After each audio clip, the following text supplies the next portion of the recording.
Storytelling in the Time of Slavery by Tom Pilcher. Chances are you have read at least one folktale in your life, but that folktale didn't start on paper. It started as parts of an oral tradition passed down by the word of mouth. These origins are part of what makes it a folktale.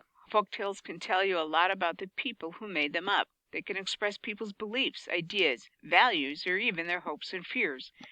We can learn a great deal about the Africans who were brought to the United States during slavery from the folktales they told. Slaves were not allowed to learn how to read or write. In some places it was illegal. Other times their masters simply forbade it. Slaves who were caught reading or teaching others to read were harshly punished. Slave masters understood the power of literacy. If slaves were educated, they might be more likely to fight for their rights. For that reason, their masters kept them from learning. Any history, culture, or wisdom that slaves wanted to preserve had to be passed on by word of mouth. After long hours working in the cotton or tobacco fields, slaves would gather together and tell each other's stories. Trickster tales. One type of folk tale that was popular among slaves was the trickster tale. Trickster tales feature characters, often animals, who use their wits to outsmart others. These tricksters are usually smaller or weaker than the other characters in the stories, but they use their brains to get what they want. Brer Rabbit was a popular character in the trickster tales slaves told. Yet it is hard to know how his character came into being. Brer Rabbit may have been adapted from Anansi the Spider, another trickster in African tales, or he may have been based on a kind of African rabbit or deer.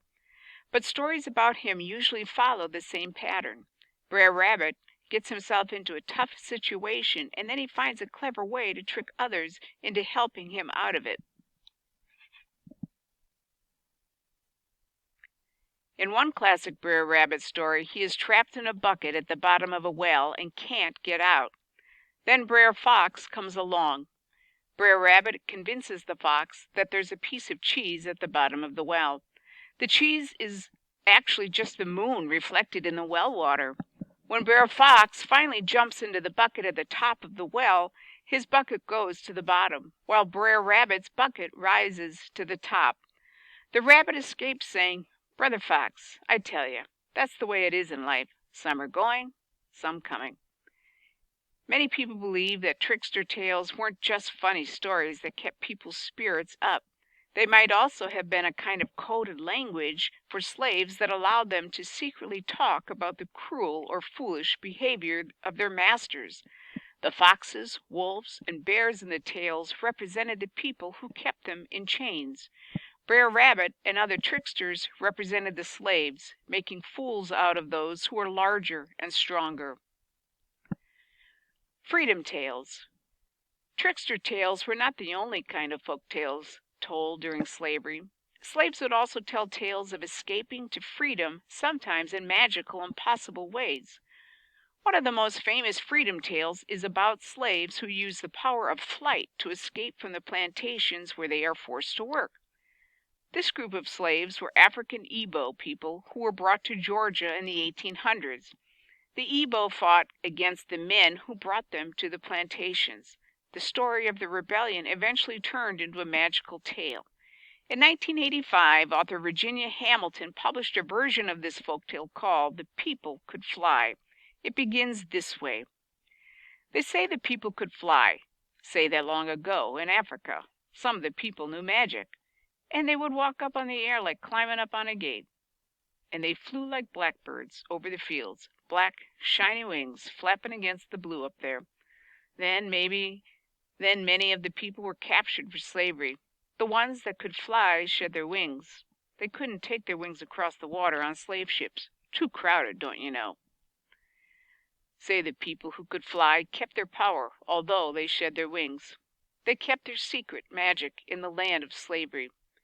In the tale, Toby, an old slave, helps other slaves fly away from their cruel master.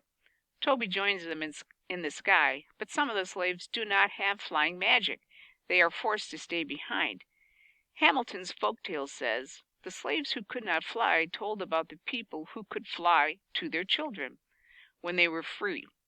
When they sat close before the fire in the free land, they told it. They did so love firelight and freedom and telling.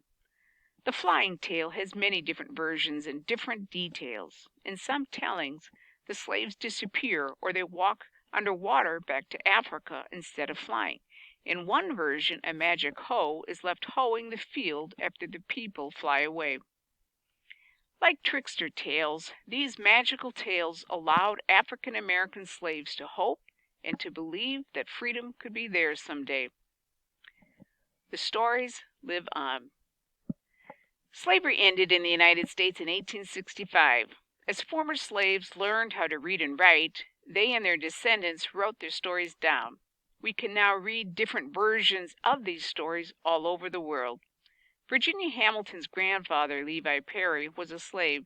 He told many slave stories to his family, including the story of his own escape.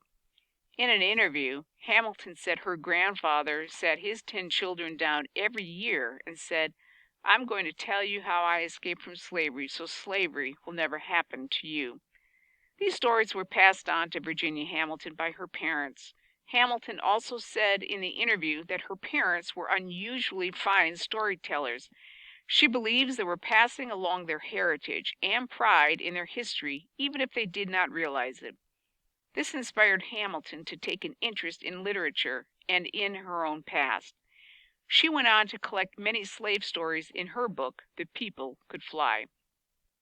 Other authors, like Patricia McKissick, have written books based on slave folk tales. McKissick's book, Porch Lies, Tales of Slicksters, Tricksters, and Other Wily Characters, contain versions of tales she heard as a child while sitting on her family's porch.